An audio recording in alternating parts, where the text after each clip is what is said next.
relaxation, and it's one of the key elements of golf to have when you're competing, obviously, like you said.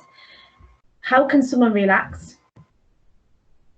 To oxygenate both your mind, your body, and actually buying in some time and just to bring yourself down to a level. So if you are not in the zone and your mind's rushing everywhere, then breathing for me just brings everything back down to to a good level. And then you go again, you reassess the golf shot, and just to quiet the mind a little bit is essential. If everything's racing because you're in a good place, you're in good contention, or you're on the first tee and you're a little bit nervous, again, breathing is the key.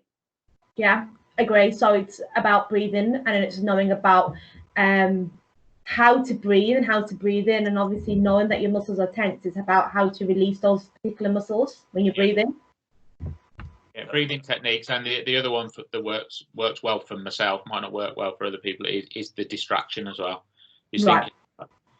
It probably goes hand in hand. So if you're distracting, you're talking about something, where you're going on holiday that year, later in the year, or family or kids at home or whatever, because you're thinking about something other than the golf, it just naturally calms you down and slows your breathing down and heart rate and everything else.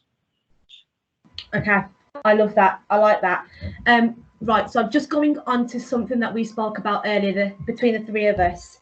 And it has come across with a lot of athletes, especially the young ones that are up and coming, and have a lot of uncertainty of where their career is going to take them, although they do really want to be in that career and they really want to pursue it, but they still have a lot of uncertainty. And I figured out a lot of this uncertainty comes from fear or undoubtful belief. Loads of different issues.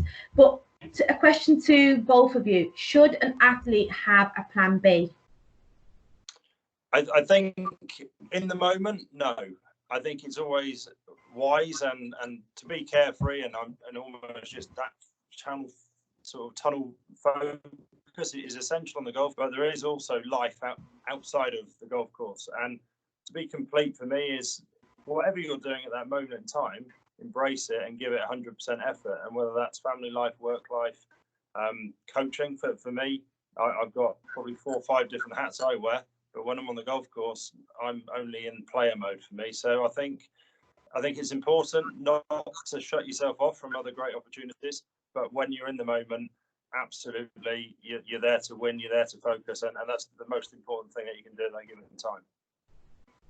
I think for me, very similar. I mean, me personally, I like to think that if you're dead set on doing something, you're going to commit 110% to doing something, you shouldn't really need a plan B. But then I also understand that people perform better knowing that they've got a safety net almost as well. A lot depends on circumstance as well. If you've got people that you have to support, children, family, and what have you, there's the situation you're in will dictate. And I think you also need to decide for yourself